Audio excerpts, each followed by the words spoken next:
I'm going to talk about a question that my mentor asked Jiddu Krishnamurti. And the question was, Sir, does life take care?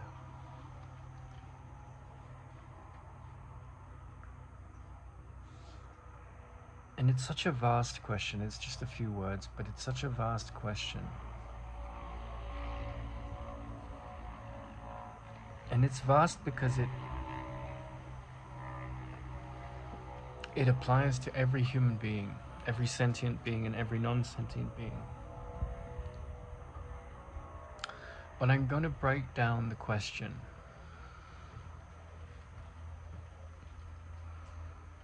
What is life?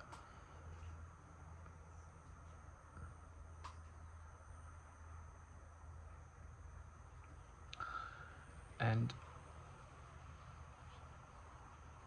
we can use metaphors and we can use stories, allegories, other people's stories.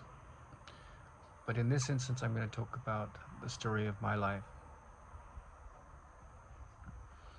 So I had this fascination for the natural world, and I played sports in school. I played field hockey and rugby, but I was always what you might call a gregarious loner. I would find all people interesting to an extent, especially the things that brought them alive. I would be enriched to see their inspiration. That was always something that I look for in people. What's the gift in this person? Why do they find this love of sport or something? And I always felt myself like a little bit happier when I saw other people happy. And faced with the smorgasbord of studies, I threw myself into all of them. I thought, when you're young, I was just very interested in butterflies and mushrooms and trees and mammals and birds and reptiles. And then I remember when I was about 12, I read a book about the Knights of the Round Table, and that totally drew me in.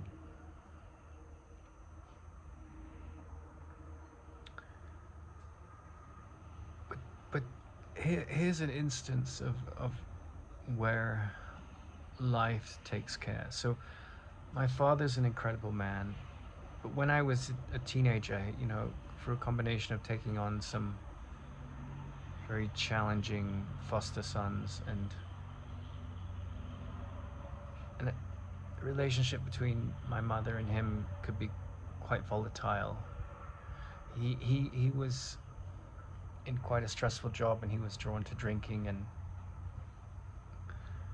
he would be a real kind of Jekyll and Hyde character when he drank, Dr. Jekyll and Mr. Hyde. And I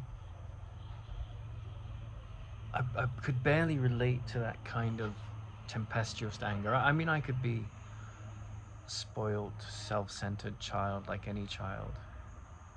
But there was a lot of time in my childhood spent in nature.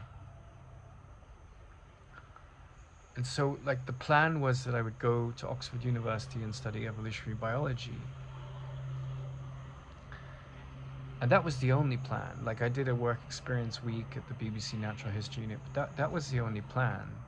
But one thing that I was sort of aware of was that my father and I were very, very different in nature. We had certain things in common, like a love of words and poetry and writing and the love of the natural world and a love of mythology. But he had a very competitive streak, which I don't really have. And he had a temper that I don't have at all. Hardly have I seen my temper a flare up in life, only under very extreme circumstances, and even then it's not aggressive. There's been moments of irritation and pettiness in me, like in all humans, but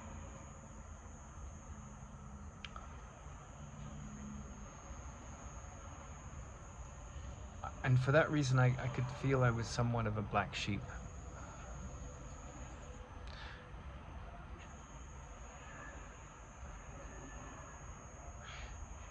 And when I was 16, two things happened. Well, three things really. I saw a movie called The Big Blue, which was about a yogi that swam with dolphins and fell in love with this beautiful woman, but he was almost from another world. And this movie, I could relate to that. I felt like there was something, and he was torn between the love of the woman and his friends, and then something mystical in the great depths of the ocean. And I don't think there's been a movie before or since that has spoken to me as much as that movie, in terms of how I feel very much like that character. And the other two things that happened was I read a book called Amazon Beaming, and it's the story of Lauren McIntyre, who was a great National Geographic photographer, going off into the Peruvian jungle and meeting 600 miles from civilization, and meeting a tribe, a cannibalistic tribe called the Mayaruna. And when he's in the company of the Mayaruna, like, he arrives and his guide has been taken down with cholera, and so there has to be flown back, his translator. And he arrives and in the depths of this jungle and is dropped off and asks for the pilot to bring another translator. And then the Mayaruna find him, and when the pilot comes back, he's nowhere to be found, and most of his equipment is there, but he's gone. And then he spends time with, and it's called Amazon Beaming. It's a true story, and it's called Amazon Beaming because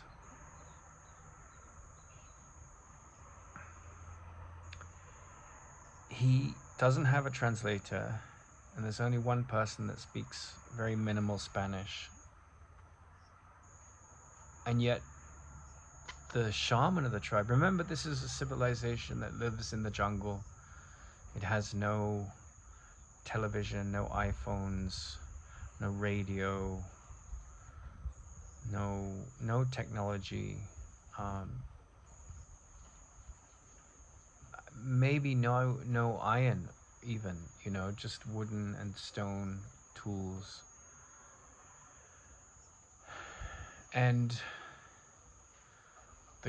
the night sky and the jungle and the river, and the whole mythology is around the river. And this shaman chief speaks to him telepathically, like I'm speaking to you now. They have complete conversations, and that's why the book is called Amazon Beaming, because he goes into the heart of this great forest and this enormous river basin near the source. Like, he actually, at the end of the book, he goes to find the source of, he has a vision about it, to find the source of the Amazon, and that's another expedition that he's sent on. And the source of the Amazon is called Punto McIntyre, the point, McIntyre Point. That's where he found it, in the high Andes of Peru. And then he takes a psychedelic, few months in, and a great deluge comes, a great inundación, as they say in Spanish, a flood, and he's washed downriver. And as he's going downriver, in his earlier career, before he was a photographer for National Geographic, he'd been a fighter pilot trainer during the Cold War. And so he had trained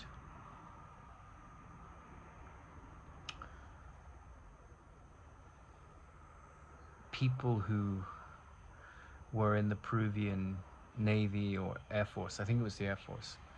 And anyway, there's a very few flights out in this part of Peru, but a Peruvian Air Force plane, an, what do you call those planes? The planes that land on water, an aquatic plane, a river plane. It's flying over, and it's got one of his pilots that he trained years ago flying, and he's taken this psychedelic. He's had a vision quest experience, and then he in the horrific storm somehow he gets washed down river and on a log, and nothing eats him by some miracle, because there's alligators or crocodiles and anacondas and all kinds of things in this incredible jungle.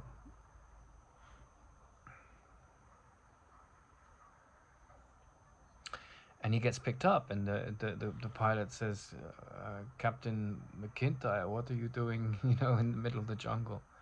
So it's kind of a miracle, and it's a true story. That's one of the things that really, that book was such an impact on me, because it was a true story. And there were two things that were extraordinary about it. The fact that, well, three, if he found the source of the Amazon, which was meaningful to this tribe, that he had this telepathic conversation for months with this chieftain, and the third thing was that he was led to find the source of the Amazon. And it was just such an extraordinary book. And the other thing that happened was one evening while I was doing my homework for my studies, I think I was 17, I walked into a sort of 5 or 10 minutes in, or just as it was beginning, I think. I was tired. It was about 11 o'clock at night, and they'd put on this documentary made by a filmmaker that I met, a historian from the BBC called Alan Arira. And it was about a tribe of people that are part of the Tairona civilization, which is in a few hundred miles north of where I am now, on the Caribbean coast of Colombia, called in the Sierra Nevadas de Santa Marta.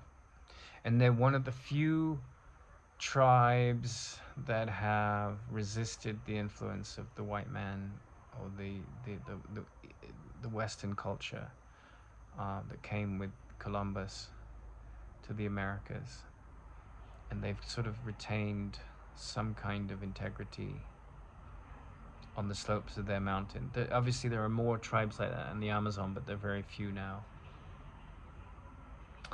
And it's a documentary that was made called Message to the Younger Brother. And the documentary is about their culture and their mythology and their cosmology. And what really, it's a beautiful film, and it has a lot of sort of ecological wisdom to it, and they are very much, again, outside of the grid of the modern technological world, and so very quiet, different culture, quiet minds in general. And they have a priestly caste that oversees the management of their mountain. And in 25 miles or 30 miles you go from tropical coastline and islands to Arctic mountaintops. You have every climate on Earth. You have steppes and deserts and dry hinterlands and forests and lakes and cooler climates and hotter climates and very cold climates. And so it was like a microcosm of the planet, and these characters were calling themselves the Elder Brother, and they were speaking to the younger brother. And the thing that really stood out to me about that documentary was that by a process of divination, the priests would choose the babies who were going to be priests. And this isn't Christian priests. Christian culture didn't impact them. They had their own culture. And the baby was taken with the mother when the baby was born to a cave, and the baby was kept in darkness for 9 years. And first of all, it was weaned in the cave off the mother, and then another priest would come in and take care of it. And the priest would be the male mother to this young child for 9 years. And at the age of 9, this sort of spiritual, tribal spiritual womb, second womb, where the child was raised and educated in the spiritual teachings of the culture, in the darkness of the cave, and given the bare minimum of food and the bare minimum of light, but not mistreated, not malnourished.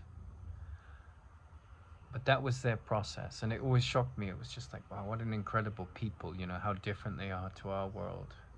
We can learn something from them. And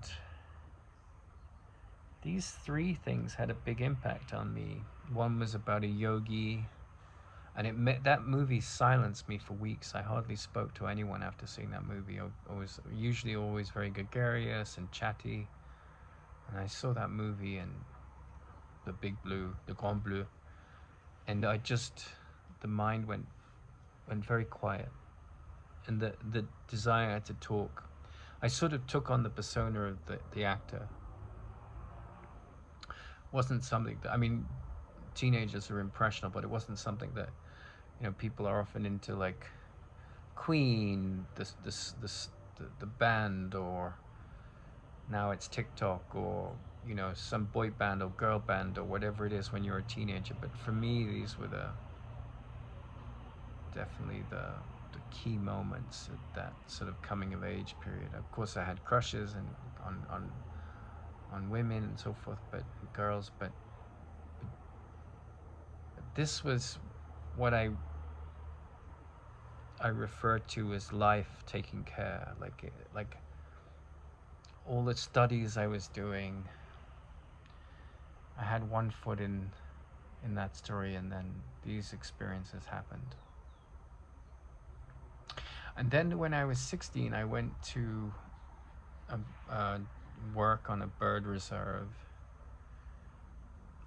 in the British Channel Islands called Jersey, on one of the islands called Jersey.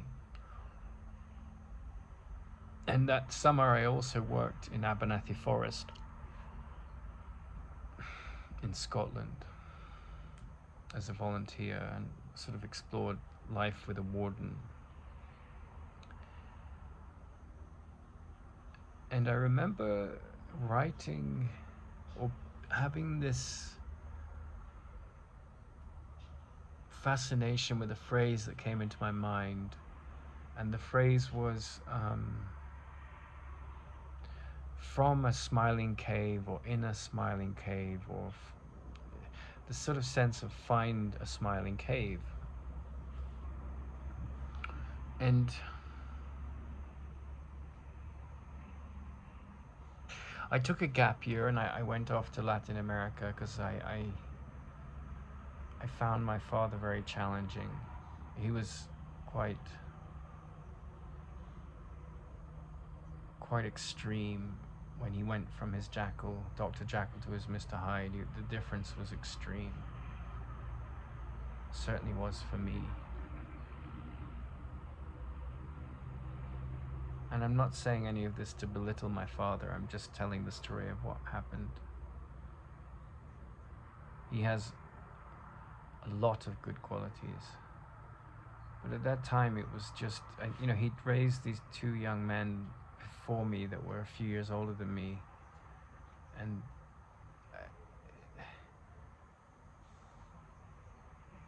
just a lot of challenges, and that was hard for him. And raising children can come with a lot of pressures. It's easy as you age to develop more compassion for people who take the parenting path. I'm not sure if I will, I haven't ruled it out, but it can be very, very challenging.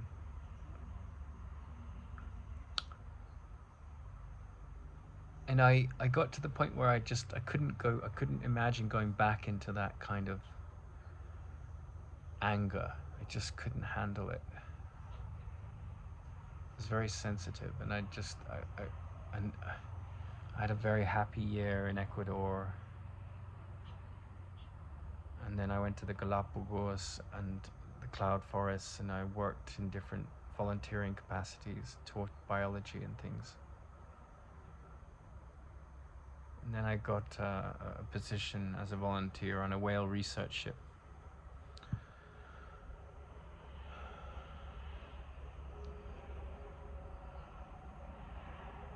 But there was a sort of, in the map of these three things that had nothing to do with the curriculum of a career or the curriculum of a job or the curriculum of being someone in the world per se.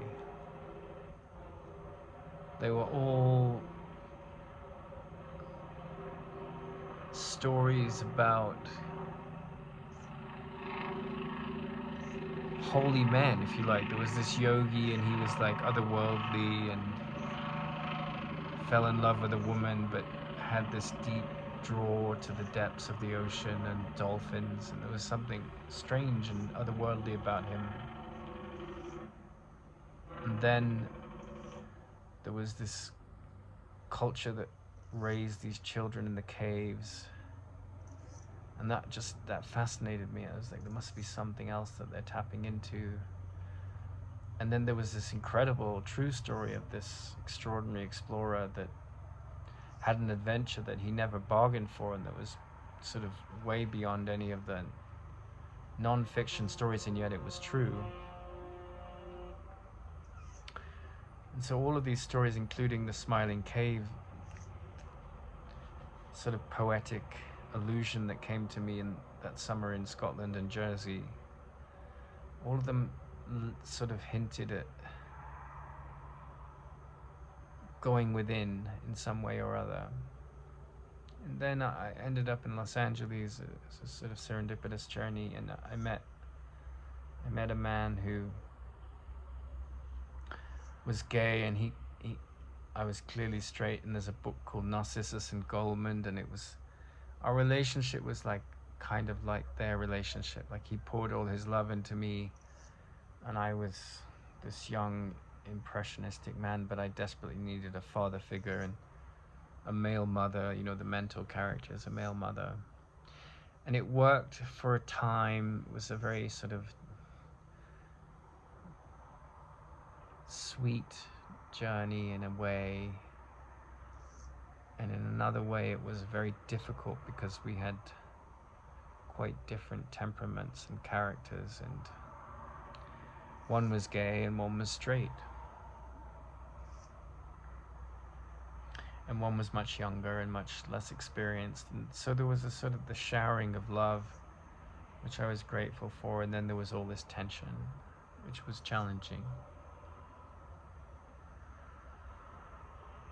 But one day we went to a talk, and it was by the man who was to become my spiritual mentor.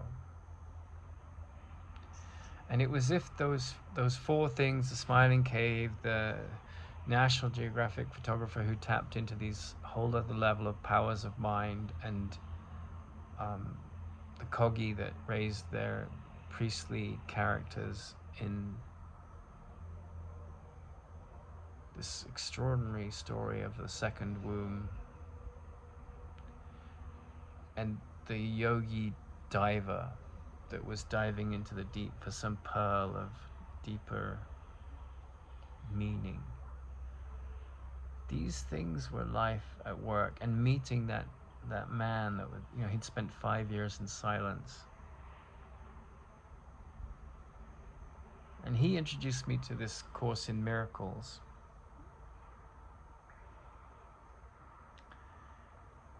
And the Course in Miracles is very much like a psychiatrist that's talking to a deluded person, like someone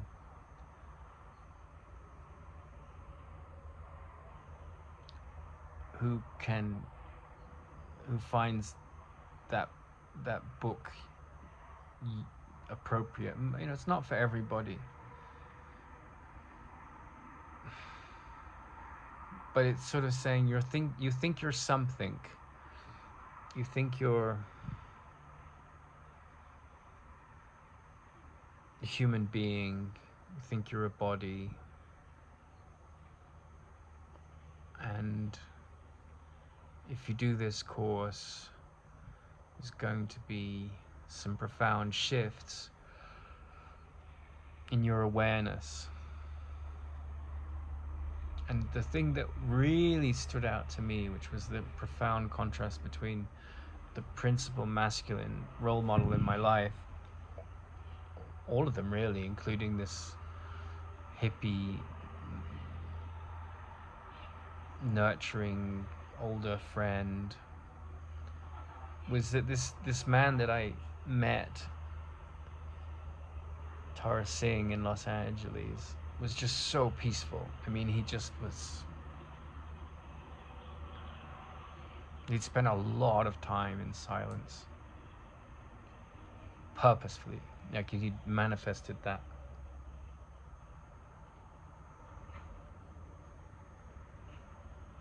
And, the Course in Miracles, it begins with the first lesson. It says, "Nothing I see in this room, on this street,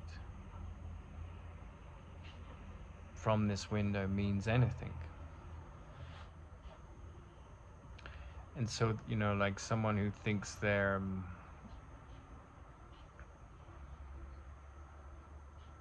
Albert Einstein, or they think they're a dog, some severely psychologically disturbed person, they need a psychiatrist to kind of come in and say, I know that you think you're Einstein, or I know you think you're a dog, and to sort of say woof, or like, how's your love of physics today?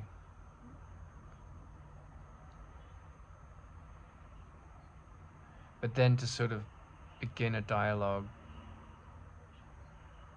that helps, and to prescribe an approach to help that person lift the veil on their delusions. And in a similar way, the Course in Miracles, it starts to introduce a deeper awareness that transcends this split mind identity that we take ourselves to be. And then a few lessons in, it says, I could see peace instead of this. And it says you can say the lesson at any time during the day, whenever suits, but especially those times when you're likely to be irritated. And so we've taken ourselves to be this easily irritated, flustered, often psychologically ill character, and we don't even know it. And I've met psychotherapists that haven't come close to the mastery or the depth of the Course in Miracles. And as I say, I'm not trying to use that as a weapon or to say it's supposed to be for you. I'm just describing what it is and how it works for some. And this character that had really mastered not only I could see peace instead of this for every moment of their life, mastered the question of like, can I see peace instead of this? But mastered the application of I see peace instead of this upset.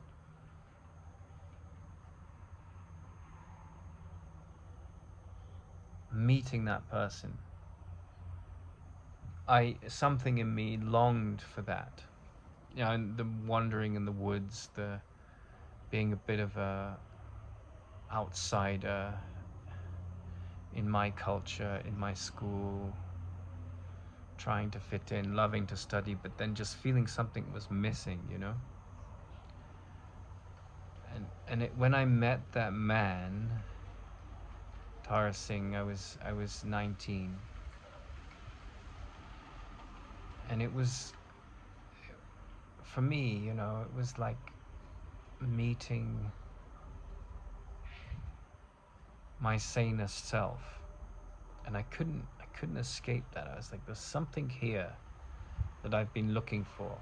Does life take care? Well, life is taking care now, because the thing that was missing in my life, not him, not his body, not the person he was, not the story that came with him, but the mirror of that meeting with a quality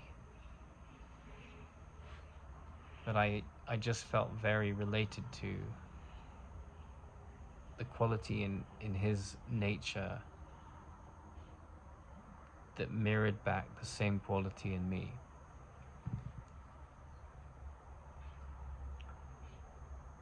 But then I had this very good brain, you know, this capacity for getting all these A's in my exams, and I felt like I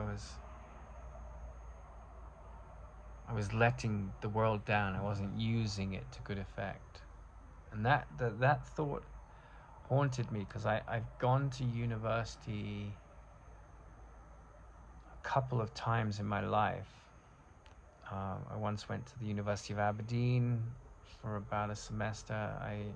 And applied to Oxford, and then I went for a few weeks to the Edge Hill University. And I've trained as an English teacher, a TEFL teacher, and I've trained as a massage therapist, and I've studied yoga in India for 10 years. But I never got any qualifications from the yoga studies, just very, you know, a month-long retreat. But I studied for 10 years. I studied the Yoga Sutras. I wasn't, for some reason, I was drawn to the alchemy of what was talking in the yoga teacher. I was trying to discern, based on some very deep experiences I had with my mentor, who had studied with him in India also, who I'd studied with in America. I was trying to draw out, discern what yoga as a teaching had to teach me, like why I was on the planet, what death was, what our destiny is. I was very hungry for these questions to be answered.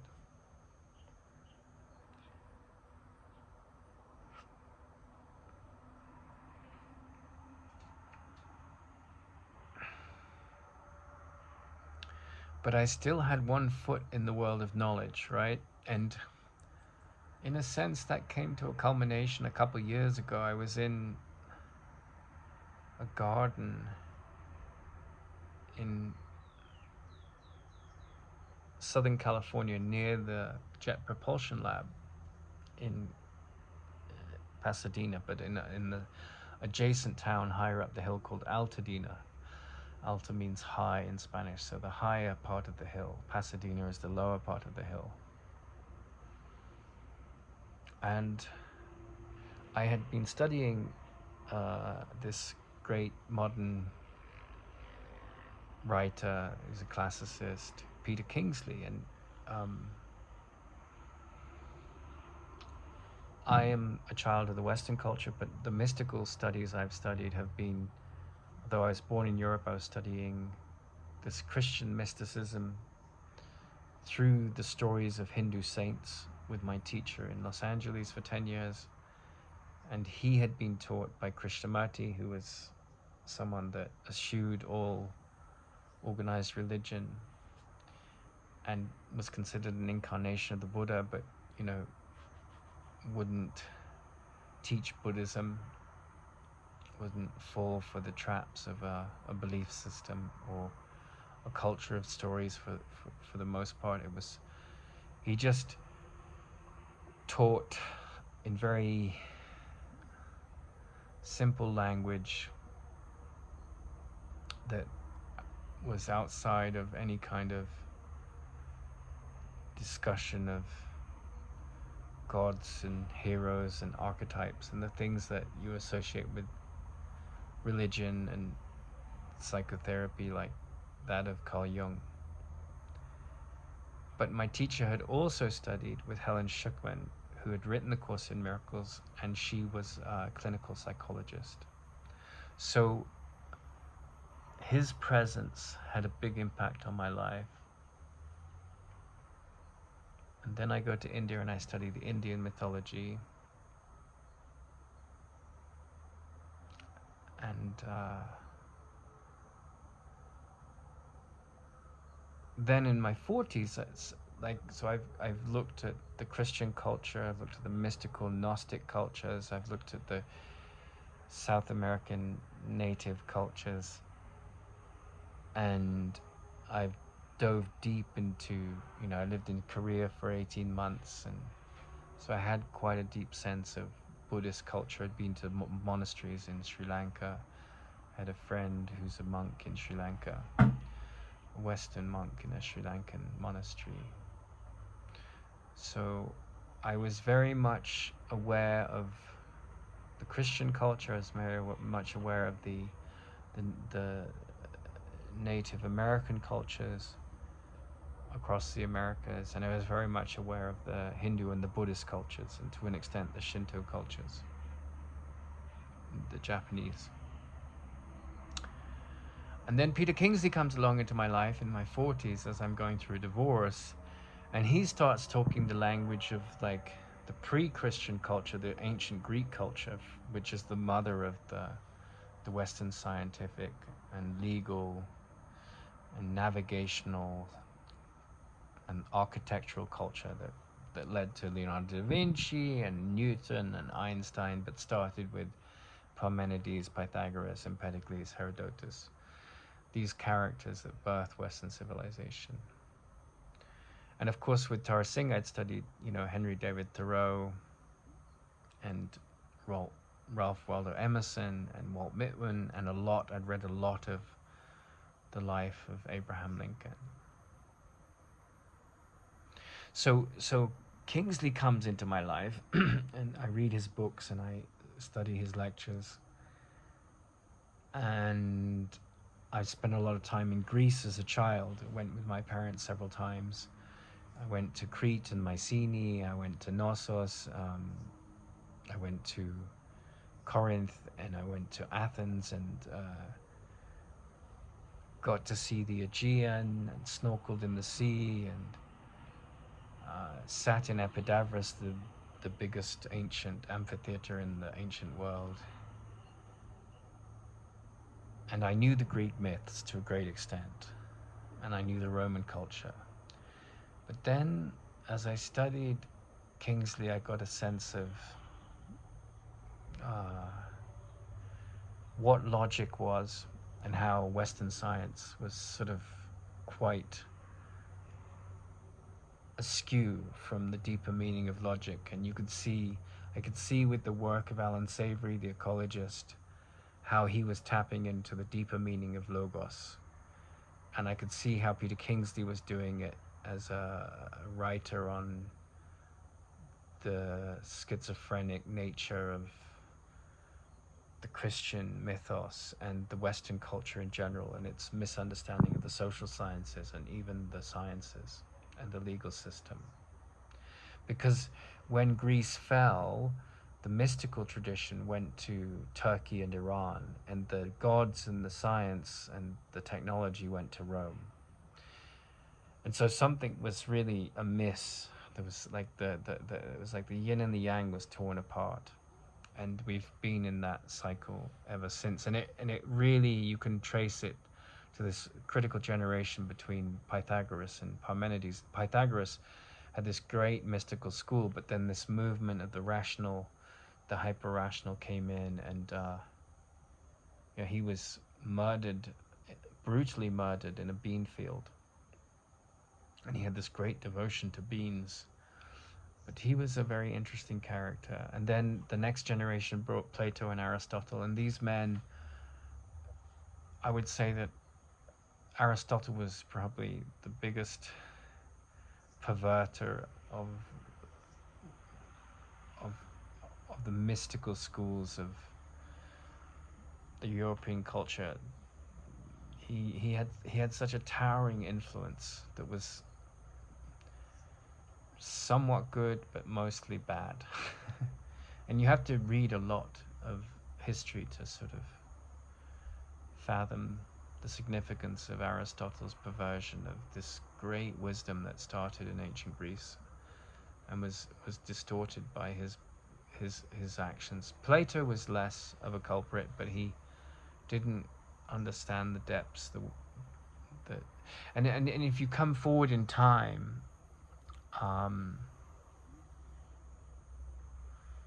you come to Newton, you come to Aristotle, which was, these are descendants of Parmenides and Pythagoras, and definitely Empedocles. Like, you basically go from Einstein to Empedocles, Empedocles to Einstein, because Empedocles says, I think that matter is made up of atoms, like these tiny things that can't be divided, that form molecules and elements, molecular bonds. He didn't postulate the subatomic aspects of the atom, but he came up with the atom. And then when 2,500 years later, Einstein is looking at the movement of pollen on the surface tension of water, and he writes a paper that proves what Empedocles had said 2,500 years earlier. No change in all that time, no proof whatsoever. He proves it. It's just like Empedocles has the idea, Einstein proves it. So these characters are related, but then perhaps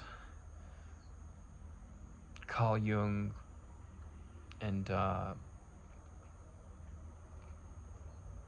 professor, I forget his name right now. But there was a French professor at the Sorbonne who was Carl Jung's greatest confidant,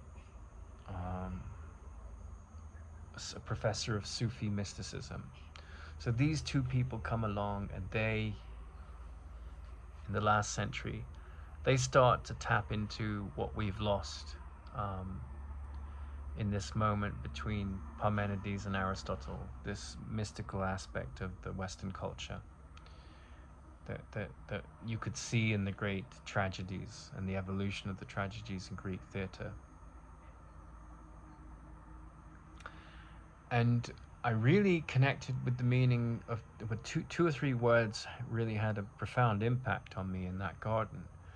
One of them was démon, the other was phloiverme, and the other was phlogiston.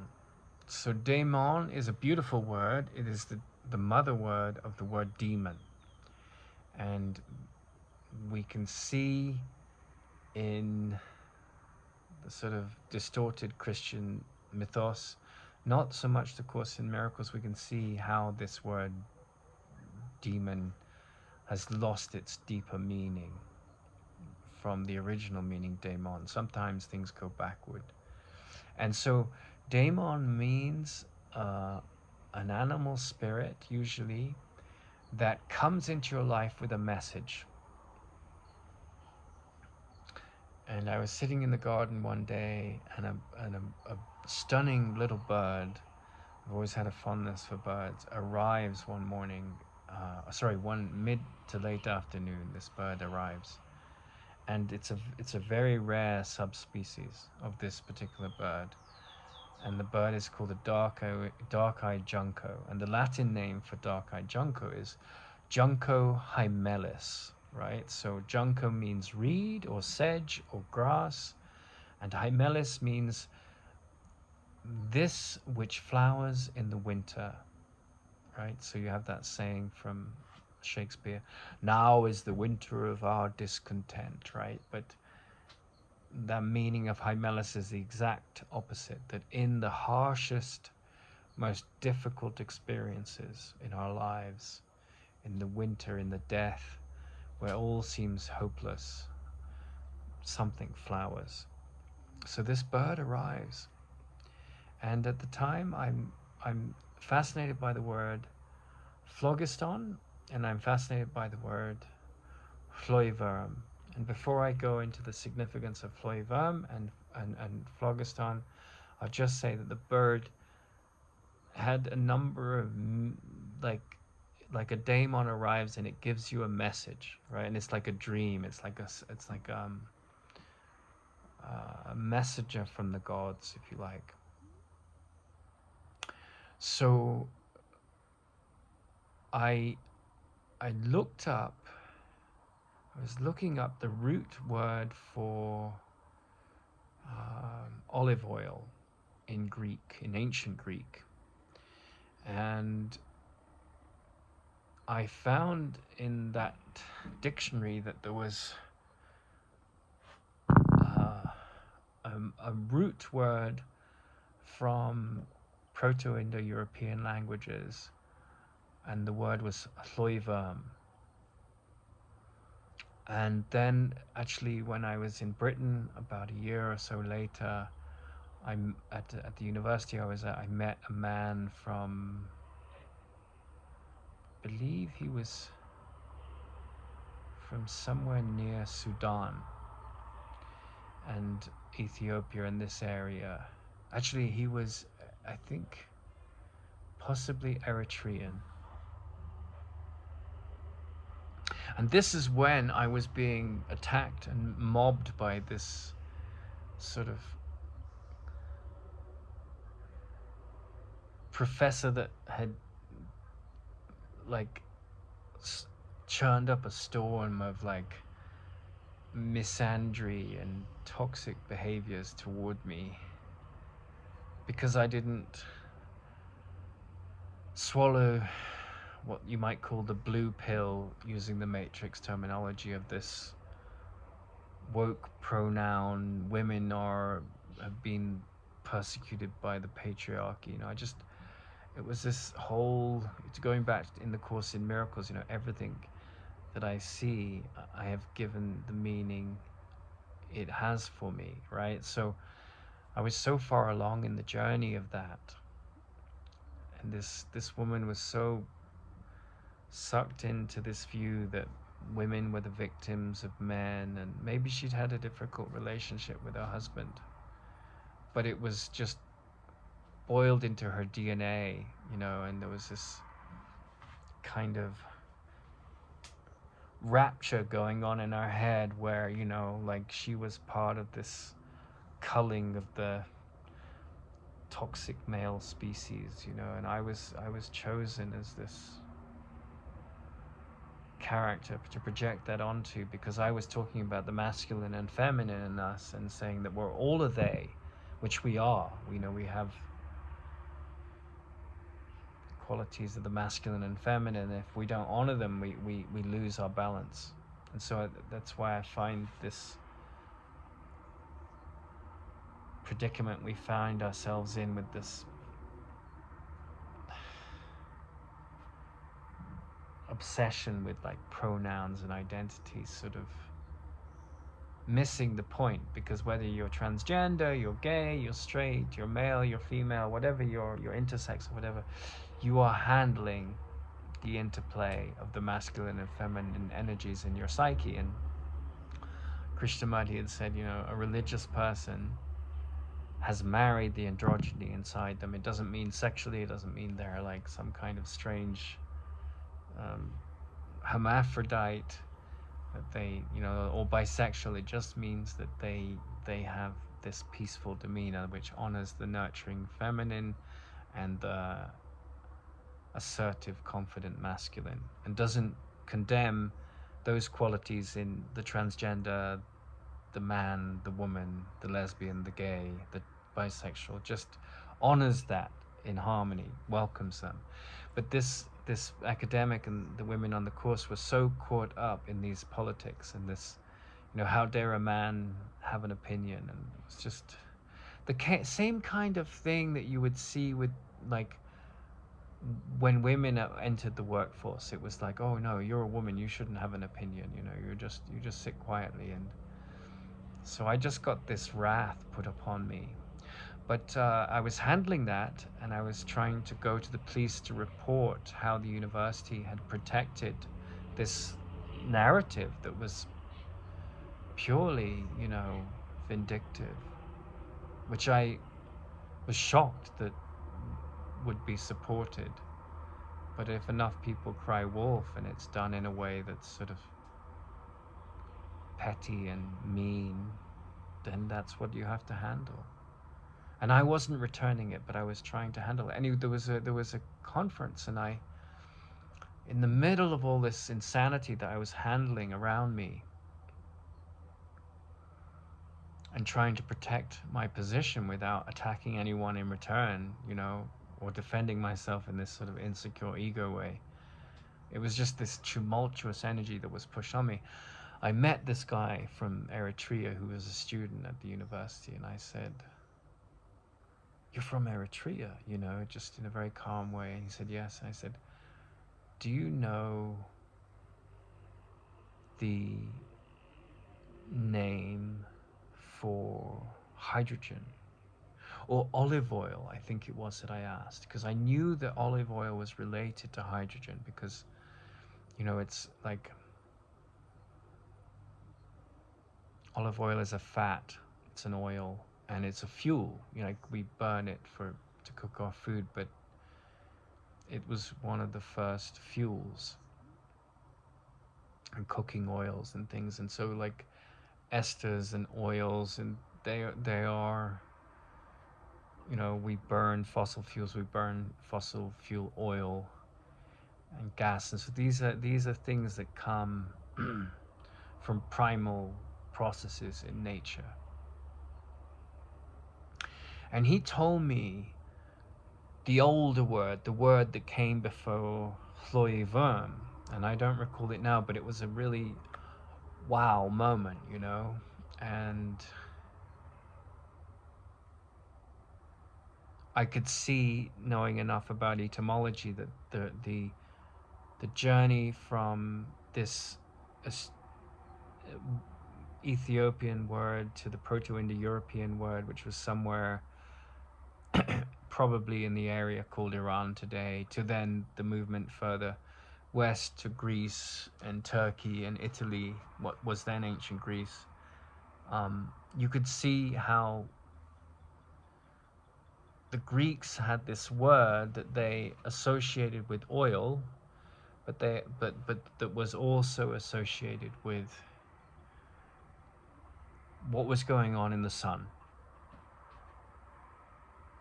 And you could see, or I could see, I got this very clearly, it was intuitive, that seers had tapped into this mystery of what was happening in the sun, and they'd come up with the word Llwyfern. And as far as I'm concerned, although it's sort of connected to oil, Llwyfern was this, and the people in Eritrea, the people in Ethiopia and the Sudan and this area, these tribes, there were seers and there were mystics there that also got a sense that the sun was a burning a ball of hydrogen, the first element. And when you break Llwyfern down, you get holy worm, right? Worm is German for worm, and Llwy is where you get the word holy from. So it means still wriggling thing, right? Still wriggling thing. And hydrogen is a very volatile a gas, a very volatile element. And when you when its protons fuse under immense gravitational force field pressures and overcome the strong force, one of the fundamental forces of the universe, you have a huge explosion, and Einstein's equation equals mc squared. So matter fuses, and you get energy as well. So mass fusing at the speed of light, this incredible movement, you have squared this incredible reaction where enormous amounts of energy are generated and mass is compacted into a new, much more boring and inert, not wriggling, not holy and primal, and inert, and just inert, like, so like this holy and primal, this still and primal, this still and vital energy, this contradictory powerhouse that is the initial element, the source of all life in the universe, hydrogen. They had a sense that something in time, they had this seer language that came on, and they called it phlogiston, and they said it was the burning of hydrogen. And then 2 centuries ago, we came up with a chemist called Lavoisier in France. He proved that you can't burn anything on Earth without the presence of oxygen, which is true. But the way that the scholars interpreted phlogiston incorrectly was that it is the process of burning hydrogen. It's not the process of burning hydrogen. It's the process of what happens in the sun, which is not the burning of hydrogen. It's the colossal forces that bring 2 hydrogen protons together and overcome this incredibly powerful strong force and fuse the protons and create helium and masses of energy, or tritium, which is a heavy isotope of hydrogen. And that's what they were looking at in the sun, and that's what they were. So they felt that, you know, oil that had this quality of, you know, you could burn it, and it was the food of life. They sort of had this primal seer-like energy connecting what was happening in the sun with all other things that come in time. And they had a theory that at one point in time we would be able to master this incredible reactive power that is the fusing of the hydrogen protons. And they didn't know what a proton was, but that's what they meant. And I could tell that Lavoisier was right, that you can't burn hydrogen without oxygen, but you can burn hydrogen when you fuse the protons and create enormous amounts of energy. And then this bird came into the garden, and as with hindsight, I've seen that it had a couple of different meanings. Now, I also had a profound out-of-body experience in a dream at the time, and there's a mathematician that lives down the street from my parents, and his name is Terry Wall, and he's quite old now, and his body isn't so healthy, but he was one of the greatest mathematicians of the last century, and he did some pioneering work in a lot of fields, in topology, which is a vast field, the study of surfaces and curved surfaces. And basically, topology, in a simple way of describing topology, is if you have a donut and you change that surface area into a cup, right?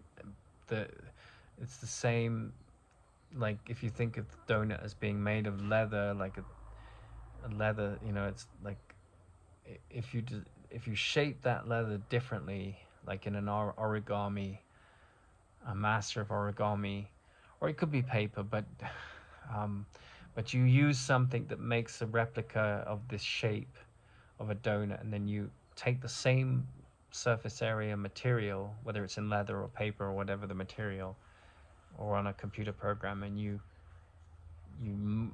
do the equations that change that shape into a cup or whatever the object you want to do. So topology is the study of how you map out the formulas to describe the changes. And Terry Wall wrote a paper called about the finiteness obstruction, and the finiteness obstruction is about, it kind of relates to this fundamental problem of how do you create artificial hydrogen fusion, because you need to push subatomic particles at great speeds, incredible speeds, so they collide with each other, and the protons form this intense explosion. And the problem is that in a large star like our sun, there's just immense gravitational field forces, and we've been able to replicate easily and beyond the temperatures in the sun using electromagnets, or you can do it with lasers, but we haven't figured out how to mimic the gravitational force fields with enough intensity to have the same kind of reactive forces, or a fraction of the reactive forces, that means that the energy and money and power and time and activity that we put into building our nuclear fusion reactors, it's way more expensive than what the successful fusion reactions that we get. We still haven't mastered that. We will. That process, which we will master, and it will involve gyroscopic forces, and all of this came to me, and I've found studies that have proved what I was saying. That's phlogiston, without a doubt. So phlogiston is what happens in the sun. It's